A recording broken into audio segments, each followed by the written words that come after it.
Alors, j'ai commencé en 1995, vraiment un peu par hasard. J'avais vraiment eu envie de faire de l'aïkido déjà plus tôt, parce que quand je suis revenu de l'armée, j'ai goûté un peu à des techniques self-défense aïkido avec des amis qui pratiquaient. Donc l'armée, j'ai fait ça dans les années 80, 82, 83. Et au retour, je voulais aller voir ce que c'était que l'aïkido. Donc je suis allé voir un club d'aïkido.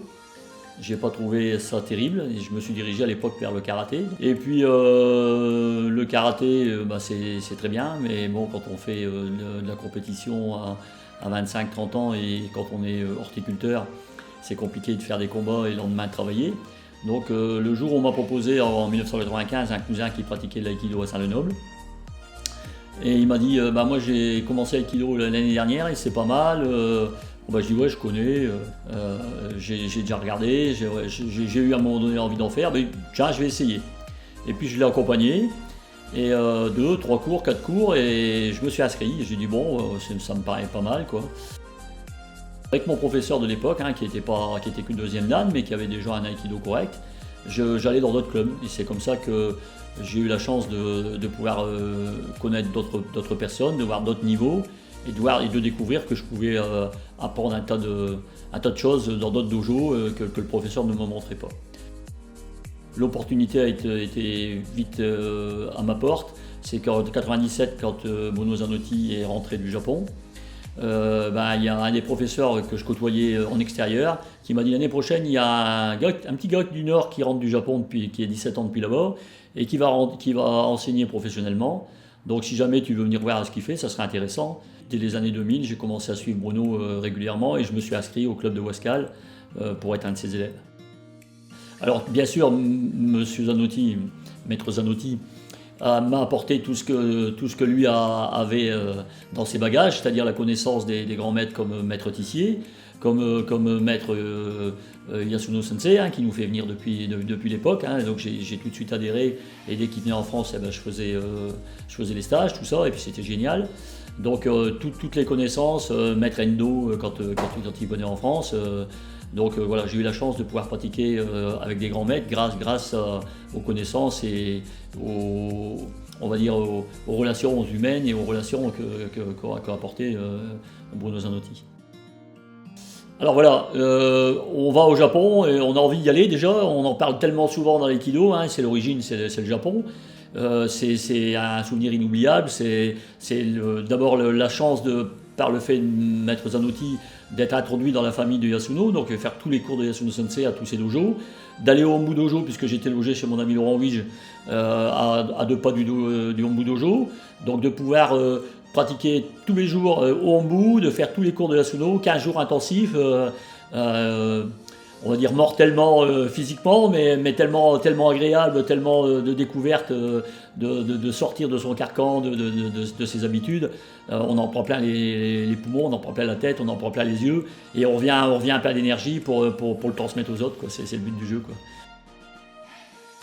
quoi. La pratique de l'aïkido, c'est avant tout, on pratique pour le plaisir.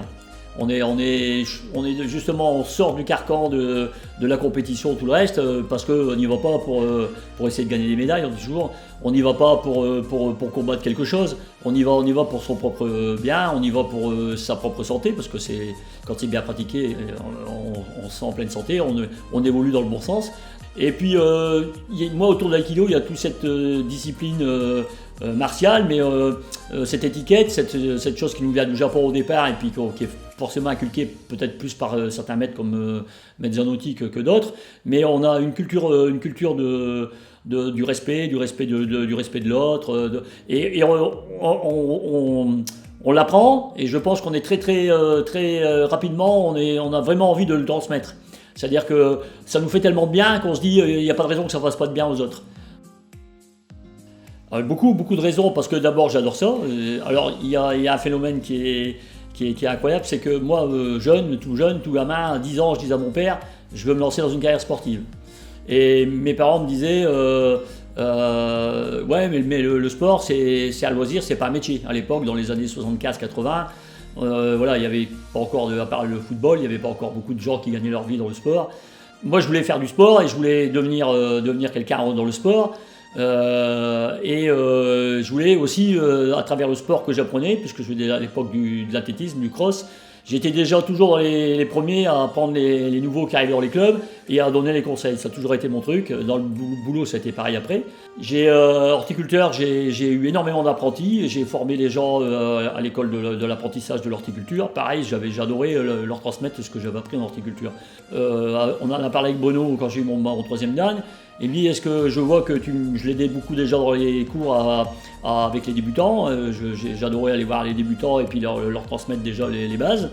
Et il me disait, moi je pense que tu es capable et je vois que tu as l'envie d'enseigner.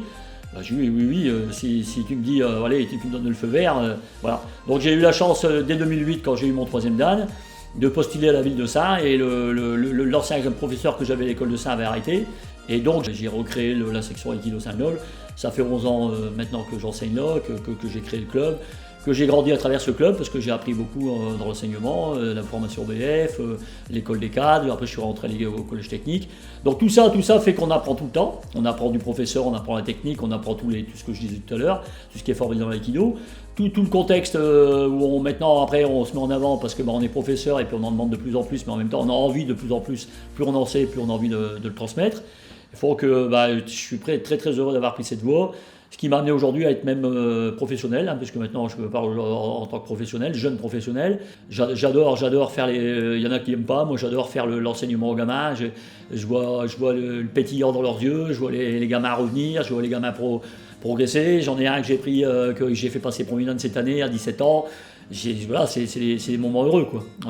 Voilà pourquoi on enseigne. Sensei, traduction, sensei c'est professeur, d'accord? Donc le professeur c'est celui qui sait. En général, c'est le professeur, il a les connaissances, et le sensei transmet ses connaissances. Donc quand on est fier de dire, moi quand j'étais gamin, j'étais fier de dire monsieur le professeur à mes professeurs quand j'apprenais. Je me disais, c'est eux qui savent les maths, c'est eux qui savent l'histoire, c'est eux qui savent tout ce qu'on apprenait. Et même déjà quand l'instituteur, monsieur l'instituteur, madame l'institutrice, j'étais toujours épaté de ces gens qui avaient le savoir.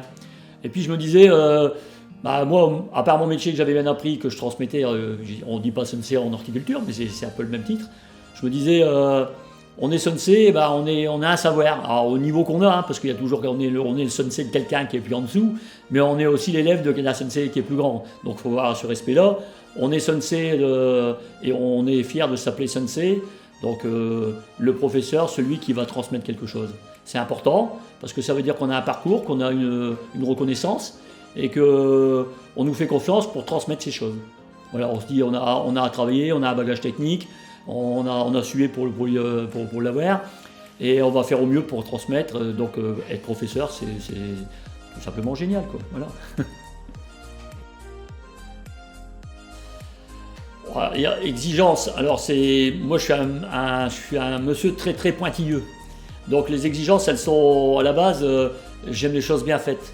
Donc j'ai mis un point d'honneur à essayer d'apprendre le mieux possible. J'ai toujours des défauts comme tout le monde. Je les corrige au maximum, j'essaye.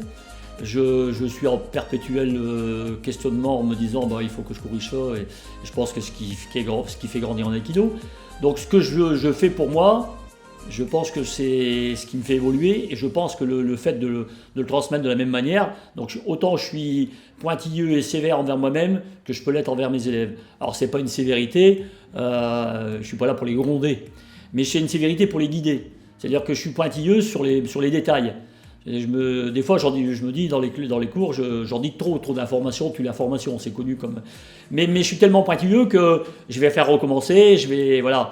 Donc c'est comme ça, c'est ma méthode, c'est ma façon d'être. Peut-être que c'est pas la meilleure, mais c'est ma façon d'être. J'ai des résultats, ça veut dire que maintenant j'ai une reconnaissance des gens qui savent que je forme pour les passages de grade. Il n'y a pas que ça, mais dans l'attitude que je donne aux gens, dans l'application, la justesse, la répétition, la forme de... voilà, je veux que les gens ils aillent au bout d'eux-mêmes. Toutes ces techniques, et l'avantage de l'aïkido, c'est que c'est infini. C'est les techniques... j'aime beaucoup une phrase de Ho-sensei qui est reprise régulièrement, c'est que chaque attaque, chaque saisie, chaque contrôle, chaque chose, à chaque fois c'est nouveau, c'est une technique. C'est jamais la même. On la répète, mais à chaque fois c'est dans l'instant et c'est unique. À chaque fois il y a un ressenti différent, tout ça. Alors on va les multiplier des dizaines, des milliers, des centaines de milliers de fois. Et en fin de compte, l'avantage de l'aïkido, c'est toutes ces techniques pratiquées différemment, avec des personnes différentes.